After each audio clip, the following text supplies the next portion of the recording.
Finally watched Fantastic Four: The First Steps this week. Yeah, a lot. It's been a week, about a week. I gotta tell you, this is it, fam. They got it. Marvel Studios. This is the best Fantastic Four movie you've ever fucking had. The chemistry between this cast, absolutely perfect. Feels like they've been family for years.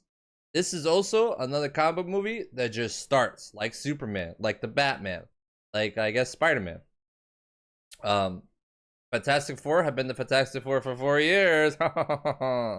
They've been saving the city, the world.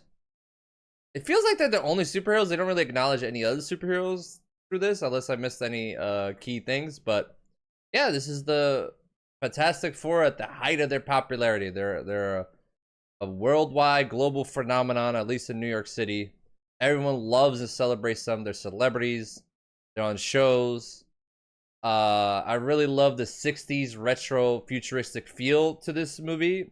It's fucking great. I hate that I keep saying yeah, the casting is absolutely perfect in this movie. There is not, everybody is just perfect. That's the one thing I give to Marvel. Their casting is usually like so damn perfect, and the look and the retro style is so good that I honestly wanted more. It's crazy that they cut. I don't know if this is kind of a spoiler. I guess it's kind of like well known that it's like, hey, they cut out John Malkovich. John Malkovich was supposed to show up like a random villain of the week. They cut. I don't know how you cut out John Malkovich. That's crazy. Anyway, so yeah, pretty much this dives into Galactus, the Silver Surfer showing up to Earth, and the Fantastic Four having to deal with like a Thanos level threat by themselves.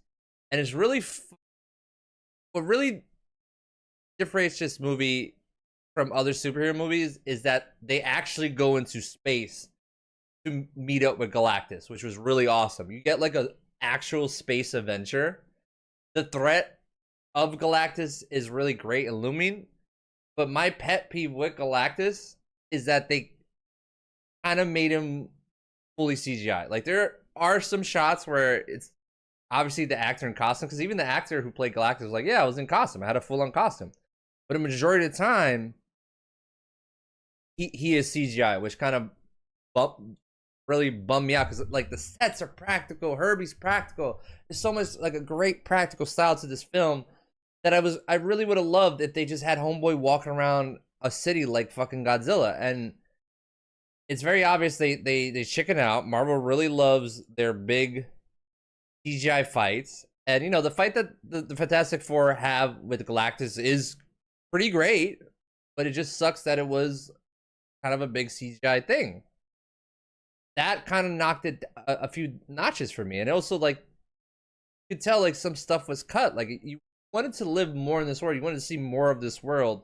And it's like, here's the introduction, here's all the things they've done, here's the family, and then here they're having a baby, and then Galactus is here. Then Galactus consumes the movie. Like they have to figure out a way to deal with Galactus. And the way they come up with it is pretty great. It's all pretty great. But I don't think it's a spoiler to say that, you know, they have the baby, and I think this baby is definitely gearing up to be like a big thing in the Avengers movie. Like I feel like this baby is going to turn into like the Infinity Gauntlet or something.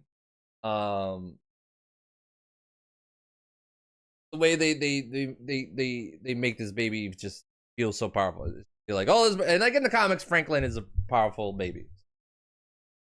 But yeah, the look, the feel of this is on par to Superman. This is a full-on comic book movie world, whatever the hell you want to call it. We are finally getting comic book movies that are not afraid of the comic books. That's what it feels like. I got my drink now, my popcorn. Like, for the show or for the movie? What's happening? Because I can play a bootleg of Fantastic Four right now, but I'll probably get banned off too. Anyway, go see the Fantastic Four First Steps. This is the best Fantastic Four movie. But The CGI with Galactus kind of knocked it down a notch for me. The cut scenes knocked it down a notch for me. And one of the worst, most annoying end credit scenes that I won't go into detail, but it's very obvious that it's starting to really feel like they do not have a plan for Avengers Doomsday. And when I saw this end credit scene, I was like, okay, that means the next Marvel movie is Spider-Man because Avengers Doomsday got delayed. Galactus is supposed to be larger than the planet. They made him just a really big dude, and like his spaceship like devours the planet. Like I guess this is a bit of a spoiler. Like he's still a great threat. Like the fight with Galactus is like on some real shit. Like I don't want to spoil shit, but like the Fantastic Four were about to all fucking die. That's all I'll say. They were like not like. Also, there were like a lot of shots in this movie that were like ripoffs of Independence Day. Like at least 4 to 5 shots where I was just like, Independence Day shot, Independence Day shot, Independence Day shot. But this movie was great. I really loved it. I really loved the chemistry. I really loved that it's full on comic book world. They go on a space adventure. A lot of people complain like they don't use their powers enough. They do use their powers, but they do like do regular stuff with their powers. So like, you know, eats planets like canon. Well, he still does. He still does, but just try to make it in a, I guess, grounded way. I don't know. He's definitely not just like he's not doing that. He's still great. He was great. Everybody was perfectly cast. Silver Surfer was amazing. She was amazing. Some great Silver Surfer scenes. I really love the space adventure that you get with the Fantastic Four. Really changed it up from other. I really wanted to love this movie. I liked it a lot, but the Galactus thing kind of knocked it down a notch. So I'm gonna give Fantastic Four the first steps 8 out of 10. This is probably the best Marvel movie since Deadpool Wolverine. I know a lot of people like Thunderbolts. I just wasn't crazy. Like it wasn't terrible. A lot of people are like, oh, it's a fucking. I'm like, yeah, I don't. They really, yeah. But I did see Superman again on the fucking bus ride from Hershey Park. So that was a 9 out of 10 for me.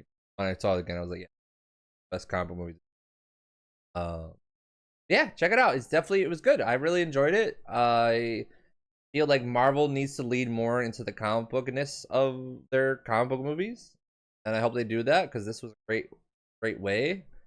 And whenever they do reboot the MCU, which is apparently going to happen in a couple years after Avengers Secret Wars, they do this. Just whatever Marvel movie comes out after that, it's just everything is set in stone. I think if they reboot the MCU after Avengers Secret Wars, that whatever next movie is just like Spider-Man's here, Avengers here, X-Men Mansion's here, the Fantastic Four, everybody's just set. We don't need origin stories anymore. It's over. It's over. Everybody knows how Spider-Man gets his power. Everybody's seen Batman's parents get shot. Everybody knows. Let's get into the story. Get into the abilities. Do that. 8 out of 10.